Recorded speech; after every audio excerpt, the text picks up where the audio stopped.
Hola, saludos para todos. Con la ayuda del Señor quisiera hablar en esta oportunidad sobre los instrumentos musicales dentro de las reuniones de la iglesia. En otras palabras, ¿es bíblico que se utilicen instrumentos musicales dentro de la iglesia? En primer lugar, antes de seguir adelante, hay que recordar algo. El Antiguo Testamento y el Nuevo Testamento son dos partes de la Biblia que tienen una gran diferencia entre ellas. El Antiguo Testamento tiene que ver primeramente con la nación de Israel, con un grupo étnico, una nación terrenal que Dios llamó para sí mismo para darle una promesa terrenal, y esa promesa era heredar una tierra, la tierra de Canaán, que hoy en día se llama la Tierra Santa, o se le dice también la tierra prometida. Pero bueno, ¿por qué esto es importante? Porque la iglesia es diferente. No está compuesta con un solo pueblo, con una sola nación, sino que está compuesta por personas de cualquier nación, de cualquier lengua, de cualquier grupo étnico. Y no tenemos una promesa terrenal. No tenemos una promesa de heredar una porción de tierra específica, sino que nuestra promesa es estar en la casa del Padre, como dijo el Señor. Dijo, en la casa de mi Padre muchas moradas hay. Si así no fuere, yo lo hubiera dicho, voy pues a preparar lugar para vosotros. Los creyentes en Cristo tenemos una promesa celestial para estar con el Señor Jesucristo por toda la eternidad. Por lo tanto, esto es fundamental que podamos ver esta distinción entre lo que es Israel en el Antiguo Testamento y lo que es la iglesia en el Nuevo Testamento. Y por cierto, cuando hablo de iglesia, no hablo de un edificio. Estamos hablando de un grupo de personas que han creído en el Señor Jesucristo como su Salvador personal y que, habiendo sido salvos, han sido bautizados, y habiendo sido bautizados, han sido añadidos a la iglesia local, y por lo tanto perseveran en la doctrina de los apóstoles, en la comunión unos con otros, en el partimiento del pan y en las oraciones. Hechos 2, 41 y 42. Eso es una iglesia local. Antes de avanzar con el tema de la música en el Nuevo Testamento, vamos a ver cómo era lo de la música en el Antiguo Testamento. Hay que recordar que en el Antiguo Testamento Dios ordenó a Moisés construir una estructura específica llamada el tabernáculo. El tabernáculo era una tienda portátil que estaba diseñada como una gran carpa, una gran tienda de campaña para ser movible. Esto es importante porque se recuerda también que en el Antiguo Testamento se menciona el templo. El templo no era una estructura portátil, era un edificio majestuoso, una estructura fija, imponente, que quedaba allí en la ciudad de Jerusalén. Ambas son vistas en el Antiguo Testamento como casa de Dios. Pero ¿cuál es la diferencia? Uno era portátil, era algo que se iba moviendo por el desierto mientras Israel se dirigía a la tierra prometida, su destino final. El templo, por su parte, era una estructura fija, permanente, majestuosa, con materiales preciosos, que tenía un lugar permanente allí en Jerusalén. Los dos, de diferentes modos, nos hablan de la iglesia, pero el tabernáculo, la estructura movible en el desierto, es la aplicación principal para la iglesia de Cristo en el tiempo presente. En el tabernáculo, escuche bien esto, en el tabernáculo no había instrumentos musicales de ningún tipo.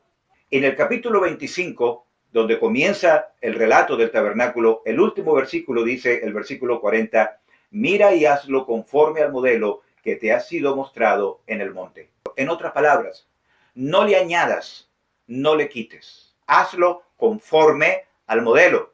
Eso es bien importante, porque en la iglesia hoy en día, el modelo que tenemos está en el Nuevo Testamento, en la palabra de Dios, no en el Antiguo Testamento. Hay una gran diferencia. Cuando el Señor Jesucristo murió en la cruz, Él dijo, consumado es. Y el velo del templo se rasgó por la mitad. Y cuando ese velo se rasgó, estaba significando que el acceso a la presencia de Dios en el lugar santísimo ahora quedaba abierto libremente, sin necesidad de las ceremonias mosaicas, sin necesidad de sacrificios, de víctimas, del día de la expiación, de ofrendas por el pecado. El acceso a Dios se había abierto por la persona del Señor Jesucristo, por su muerte y su resurrección. Entonces, nosotros no somos parte de Israel. Israel, como dijimos, es un pueblo terrenal con promesas terrenales. La iglesia es un pueblo celestial con promesas celestiales. En el tabernáculo, el modelo a seguir tenía que ser respetado y obedecido sin añadirle, sin quitarle. Y en la iglesia, el modelo a seguir debe ser igual. Es la casa de Dios. La iglesia es para la gloria de Dios, no para la gloria de los hombres. Por lo tanto, cuando pensamos en la iglesia, tenemos que decir, ¿qué es lo que Dios quiere en la iglesia? Y la única forma segura de saber lo que Dios quiere es escuchándolo a Él. Ahora alguien puede decir, ¿cómo podemos saber lo que Dios quiere para la iglesia? Muy fácil, busquémoslo en su palabra. Pero si usted busca introducir instrumentos musicales en la iglesia, porque en el Salmo 150 o porque en el templo de Salomón se utilizaban los instrumentos musicales, usted está buscando en el lugar equivocado. No ha entendido la diferencia entre lo que es Israel y la iglesia, el Antiguo Testamento y el Nuevo Testamento. Porque si usted quiere introducir los instrumentos musicales en la iglesia, solamente porque en el Antiguo Testamento los nombran, ¿qué de los sacrificios? Debemos entonces introducir también el holocausto. Los salmos no solamente hablan de alabar a Jehová con trompeta, con címbalo, etcétera, también habla de venganza, de la destrucción de los enemigos. No oramos de esa manera, claro que no, porque sabemos que eso está relacionado con Israel. Entonces, tomar solamente una partecita, los instrumentos musicales, para introducirlos a la iglesia, cuando hay tantas otras cosas que la mayoría no está dispuesto, por supuesto, a entender que son parte de la iglesia, es sencillamente algo muy conveniente para justificar algo. Y como hemos dicho muchas veces, un texto fuera del contexto forma un pretexto. Entonces, en el tabernáculo había que respetar el modelo, en la iglesia de Dios también. Pero como hemos dicho, sí se habla en el Antiguo Testamento de instrumentos musicales. Y se habla bastante en la relación en cuanto al templo que construyó Salomón. Pero hay algo bien importante que muchas personas quizás ignoran porque, bueno, nunca lo han estudiado, y es en qué parte del templo se utilizaban los instrumentos musicales. Recuerden algo, aunque el templo era mucho más grande que el tabernáculo y los materiales eran más exquisitos y majestuosos que los del tabernáculo, sin embargo la estructura principal era más o menos igual. Había como una gran cerca alrededor y adentro había una estructura.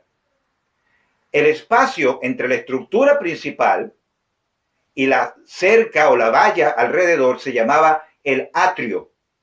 ¿Qué había en la estructura principal? Habían dos partes. Una se llamaba el lugar santo y la otra se llamaba el lugar santísimo. En el lugar santo solo podían entrar los sacerdotes. En el lugar santísimo solo podía entrar el sumo sacerdote una vez al año. Entonces, ¿en qué parte del templo cree usted que se encontraban los instrumentos musicales siendo utilizados? ¿En el lugar santísimo? Donde estaba el arca del pacto, donde moraba la presencia de Dios entre los querubines. Ahí no podía estar.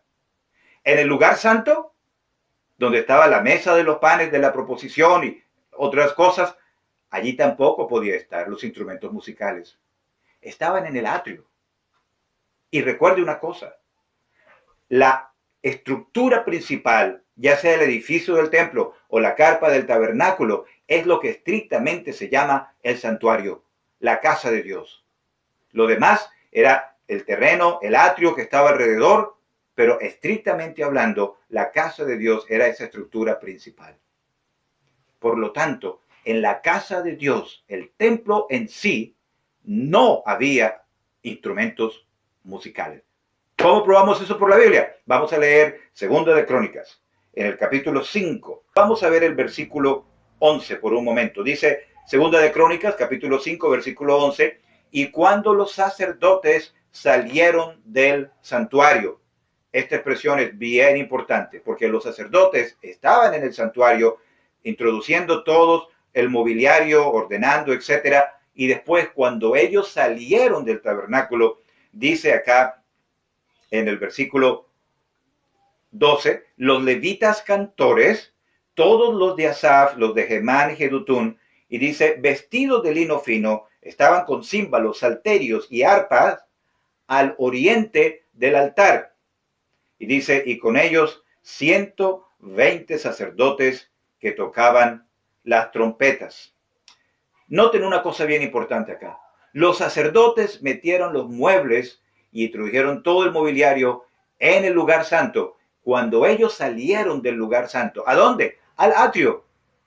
Estaban allí los levitas con los instrumentos musicales aquí mencionados.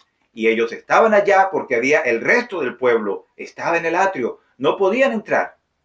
Y cuando estaban allí, estaban en un lugar específico, al oriente del altar. Y allí era donde estaban los músicos. Léalo otra vez, Segunda de Crónicas, capítulo 5, del versículo 11 al 12. Esto tiene una tremenda lección para nosotros, porque aunque Dios sí mandó y permitió instrumentos musicales en el templo, no los puso dentro del edificio principal, sino afuera, en el atrio, y estaban conectados con el sacrificio del holocausto especialmente, pero con los demás sacrificios que había allí hasta cierta manera. Y eso tiene una lección muy grande para nosotros. La función principal de la adoración no era la música. La función principal de la adoración era el sacrificio. ¿Qué encontramos aquí en el templo? El altar del holocausto, sacrificio siendo presentado, y ahí tenemos el uso de los instrumentos musicales en ese momento. Entonces, adoración tiene que ver con sacrificio, reconocer la grandeza de Dios. Hoy en día en la mente de las personas, adorar sin música estruendosa no es adoración, pero eso no es lo que dice la palabra de Dios, porque el Padre busca adoradores que le adoren en espíritu y en verdad. La adoración es espiritual y es inteligente, en verdad. Es algo racional que utilizamos con nuestra mente. No es algo emocional, no es algo emotivo, que solamente apela a los sentidos, pero que no apela a la mente de la persona ni al espíritu. Entonces, que quede bien claro que en el Antiguo Testamento, si hubo instrumentos musicales, no en el tabernáculo, que representa a la iglesia en su carácter peregrino en este mundo, pero sí en el templo y en la parte de afuera y conectado con los sacrificios. Entonces, la próxima vez que quiera usted pensar que utilizar el Salmo 150, otros salmos y el templo como excusa para introducir instrumentos musicales en la iglesia, está sacando un texto fuera del contexto, totalmente, porque las instrucciones de la iglesia las tenemos en el Nuevo Testamento. Y para cerrar el tema del uso de los instrumentos musicales en el Antiguo Testamento, vamos a ver cuál es el último libro del Antiguo Testamento donde se nombran los instrumentos musicales. Leamos entonces en el profeta Amós, capítulo 5, desde el versículo 21. Y vamos a notar que hay tres cosas relacionadas con todas las ceremonias judías asociadas con el templo que se mencionan acá. En primer lugar dice, y abominé vuestras solemnidades y no me complaceré en vuestras asambleas. Estas palabras, vuestras solemnidades y vuestras asambleas, es una referencia a las fiestas solemnes de Jehová que se había mencionado en el libro de Levítico. Versículo 22 dice, si me ofreciereis vuestros holocaustos y vuestras ofrendas, no los recibiré, ni miraré a las ofrendas de paz de vuestros animales engordados. Pero hay una tercera cosa que Dios está rechazando aquí. Versículo 23 dice, quita de mí la multitud de tus cantares, pues no escucharé las salmodías de tus instrumentos. Tres cosas relacionadas estrechamente con todo lo que era el servicio y las ceremonias en el templo en Jerusalén. Dios está diciendo acá que ahora Él las desecha. Israel y Judá habían pecado una y otra vez en contra del Señor. Se habían entregado completamente a la idolatría. Años después de haberse escrito esto, el templo de Jerusalén fue destruido. Israel y Judá fueron llevados cautivos. Después, Judá, el reino del sur, regresó, una porción de ellos, un remanente, reconstruyó el templo, el segundo templo.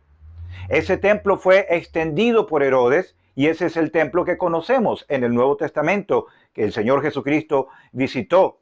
Ellos restituyeron en ese segundo templo las fiestas solemnes, las ofrendas, los holocaustos y la adoración instrumental. Pero cuando el templo fue destruido en el año 70 por el general Tito de Roma, cuando Jerusalén quedó totalmente destruida y los judíos comenzaron la diáspora, la expansión por todo el mundo, los rabinos acordaron que en ninguna sinagoga de los judíos, en ningún lugar del mundo, se iban a utilizar instrumentos musicales porque estaban de luto, porque estaban lamentando la destrucción de su templo.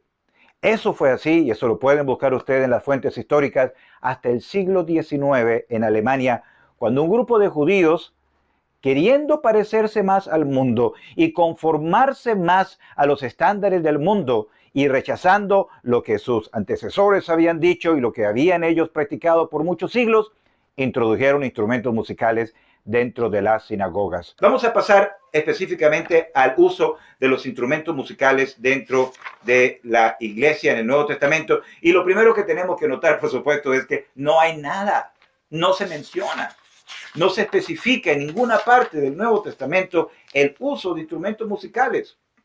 En ninguna parte. Quiero aclarar algo. Muchas personas dicen, no, pero es que no se prohíbe específicamente. No hay nada que prohíba específicamente el uso de los instrumentos musicales en la iglesia, por lo tanto es optativo. Si uno lo hace, no está quebrantando ninguna prohibición específica de la palabra de Dios. Vamos a explicar algo en cuanto a eso. Creo que se ha demostrado, con todo lo que hemos dicho anteriormente, que los instrumentos musicales estaban solo relacionados con el templo, en el atrio, y nosotros ni somos judíos en el templo. Ellos no eran creyentes de una iglesia local del Nuevo Testamento, los judíos en el templo, nosotros sí lo somos. Hay una distinción clara entre eso. Por lo tanto, eso no es un modelo a seguir. En cuanto que no existe un versículo en el Nuevo Testamento que diga, y tú no tendrás instrumentos musicales en las reuniones de la iglesia, no quiere decir que es algo opcional y que si se hace no se está quebrantando ningún mandamiento específico. ¿Por qué? ¿Se acuerdan del tabernáculo? Hablábamos de un modelo, planos que Dios le mostró a Moisés y le dijo, mira, hazlo exactamente conforme al modelo. Moisés lo hizo así. Pero cuando llegamos a la iglesia, ¿dónde está el modelo? En el Nuevo Testamento. Cuando usted, por ejemplo, si usted llegara a comprar un terreno para construir una casa y le paga a un arquitecto para que le ayude a trazar los planos, y usted dice cómo quiere la casa, el arquitecto hace los planos, usted los aprueba, se los da a un constructor para que le haga la casa, imagínese que el constructor comienza a trabajar y él mira los planos y dice, el plano no dice, no pondrás una fuente de agua en la parte de la entrada de la casa. Ahí no dice eso. Por lo tanto, yo voy a poner una fuente de agua a la entrada de la casa. ¿Qué pasaría cuando el dueño llega a ver la casa? ¿Qué diría él? ¿Quién le dijo a usted que me pusiera una fuente de agua aquí en esta entrada? Pero usted no me dijo específicamente, y recuerde, no me ponga la fuente de agua o la escalera en estas partes. ¿Verdad que sería una locura? ¿Qué le diría el dueño? Le diría, bueno, usted tenía que hacer lo que yo le dije, ni más ni menos. Cualquier cosa fuera de los planos está fuera de mi voluntad. Hace falta una especificación que diga directamente, y no me harás esto de este lado. No, ahí está el plano para que lo sigas. ¿Se dan cuenta? Que en la iglesia Dios nos ha mostrado unos planos específicos en el Nuevo Testamento de cómo quiere que sea. Y decir, pero como no hay un mandamiento específico en contra de los instrumentos musicales, sí se puede poner. No, sencillamente no. Vamos a ver, hay 3 versículos solamente destinados a hablar de las iglesias y la música. El primero está en Efesios capítulo 5, versículo 19. Hablando entre vosotros con salmos, con himnos y cánticos espirituales, cantando y alabando al Señor en vuestros corazones. ¿Se mencionan instrumentos musicales? No se mencionan en este versículo. Dice, cantando con salmos, con himnos, con cánticos espirituales, alabando al Señor en vuestros corazones. Entonces, cantando habla sobre el uso de nuestras cuerdas vocales, de nuestros labios, de nuestra lengua para producir el canto, cantando. Y después dice, alabando al Señor en vuestros corazones. Entonces, en otras palabras, esta alabanza, este cántico del cual se está hablando acá, no implicaba el uso de nada externo de nuestro cuerpo. Estaba implicando únicamente nuestras voces y nuestro corazón para cantar y alabar al Señor. Aquí no hay instrumentos musicales nombrados.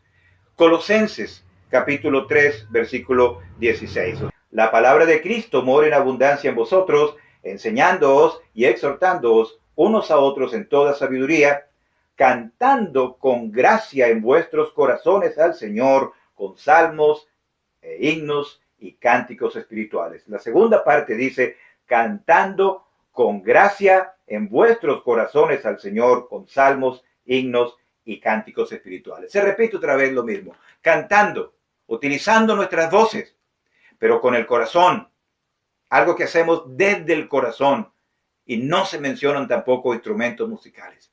Si Dios hubiera querido que se utilizaran los instrumentos musicales dentro de la iglesia en Éfeso, Colosas y cualquier otra iglesia, porque recuerde, lo que Pablo mandaba en una iglesia, lo mandaba en todas las iglesias.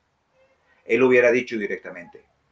Y la excusa de decir, pero aquí no dice, y no utilizarás instrumentos musicales, como explicamos anteriormente, no es una justificación. Porque si esto es lo que Él pidió, esto es lo que le vamos a dar, sin añadir nada a lo que Él ha establecido en su palabra. El último versículo que habla sobre este tema está en Primera de Corintios, capítulo 14, está en el versículo 15. Capítulo 14 es un gran capítulo sobre el orden dentro de la iglesia local por muchas razones, pero el capítulo 14, versículo 15 dice que pues oraré con el espíritu, pero oraré también con el entendimiento. Cantaré con el espíritu, pero cantaré también con el entendimiento. Una vez más, Pablo le escribe a una iglesia y le dice, hay que cantar con el espíritu y con el entendimiento. ¿Será que a Pablo se le olvidó nombrar los instrumentos musicales? No. Pablo escribió inspirado por el Espíritu Santo lo que el Espíritu Santo quiso que él escribiera. Y añadir algo a eso es tomar con ligereza la palabra de Dios y no seguir la mente de Dios sobre su casa. Bueno, todos estos versículos son la base de por qué creemos firmemente que los instrumentos musicales no deben ser usados dentro de la congregación de una iglesia local con el propósito del entretenimiento y ser la razón principal de la alabanza, etc. Pero la historia secular nos dice algo muy importante. Los llamados padres de la iglesia, aquellos líderes cristianos del siglo II, III y IV, todos unánimemente rechazaban el uso de instrumentos musicales dentro de la iglesia y ellos decían, esto lo pueden buscar también en sus propias fuentes, ellos decían muy claramente que eso no era parte del orden de la casa de Dios para la iglesia y que estaba simplemente tratando de introducir elementos del judaísmo dentro de la iglesia. No voy a explicar todo eso, ustedes pueden investigar esas fuentes. Pero cuando la iglesia católica introduce el órgano y los instrumentos y se convierte en un ritual y de la forma como se hace, pues, aún hasta el día de hoy, ocurrió la Reforma Protestante a principios del siglo XVI. Claro, sabemos que hay muchas diferencias con lo que pasó en la Reforma Protestante, pero algo que llama mucho la atención, estas personas, con la poca luz y entendimiento que tenían en aquel momento, vieron que había que romper con la Iglesia Católica por la adoración a los santos, por la idolatría, por la venta de las indulgencias, por esto de pagar penitencia para sacar a alguien del purgatorio. Todas estas cosas se dieron cuenta que había que salir.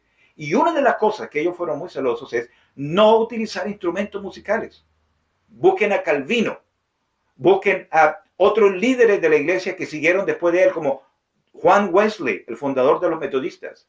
Miren a Carlos Spurgeon, el famoso pastor bautista de Londres del siglo XIX. Todos ellos, de forma unánime, decían que los instrumentos musicales no eran para la iglesia. Por cierto, hemos enfatizado mucho en este video que los instrumentos musicales no tienen cabida en las reuniones de la iglesia local. Eso no quiere decir que los instrumentos son malos, que una guitarra es pecado, que un tambor es pecado, que una batería es mala. Lo que estamos diciendo es cuando la iglesia se reúne formalmente. Si usted toca instrumento musical en su casa, maravilloso. Ojalá yo supiera tocar instrumentos. No puedo. Si usted quiere invitar a un grupo de hermanas, de hermanos, de amigos a su casa a cantar y usted tiene un piano, tiene una guitarra, eso no es una reunión oficial de la iglesia. Es una reunión privada suya con un grupo de amigos. Pero no estamos hablando del uso privado. A mí me encanta la música instrumental. Me gusta escuchar buena música instrumental. Yo tengo música en mis cuentas que tengo de iTunes y de Amazon Music. Yo escucho música, himnos instrumentales cantados. Pero yo sé que eso no tiene cabida en la iglesia local. Eso es lo que hay que saber distinguir. Por último, quisiéramos decirle con mucho amor y cariño, usted no debe evaluar las cosas por lo que hace la mayoría o por lo que a mí me gusta o a mí me parece. Mucho menos decir, yo me conecto con Dios en la iglesia, en la reunión, en el culto, cuando escucho la batería y los tambores y todo esto. No, esa no es la forma de conectarse con Dios. No hay nada en la Biblia que diga que nos conectamos con Dios por medio de sentimientos y emociones que nos despierta nuestros sentidos, la música. No hay. Nos comunicamos con Dios, nos conectamos con Dios por medio de su palabra. Cuando escuchamos la predicación, cuando leemos la palabra de Dios y cuando nosotros oramos a Dios, estamos hablando con Él. Esa es la forma bíblica de conectarse con Dios. El uso de los instrumentos musicales se ha convertido en una gran distracción. Personas ensayan, músicos profesionales, preparan sus instrumentos. La iglesia gasta dinero comprando instrumentos costosos, manteniéndolos. Los colegios bíblicos y seminarios bíblicos ofrecen diplomas y cursos para líderes de adoración y hay personas que creen sinceramente que están agradando a Dios con esto cuando hemos mostrado en la Biblia que eso Dios nunca lo pidió. Y le animamos a buscar una iglesia que se congregue en el nombre del Señor, que aunque no sea popular para los estándares del mundo, tema la palabra de Dios y quiera hacer las cosas dignamente como el Señor lo permite. Y cuando nos reunimos como iglesia, cantemos con el Espíritu y cantemos con el entendimiento para la gloria de Dios. Muchas gracias.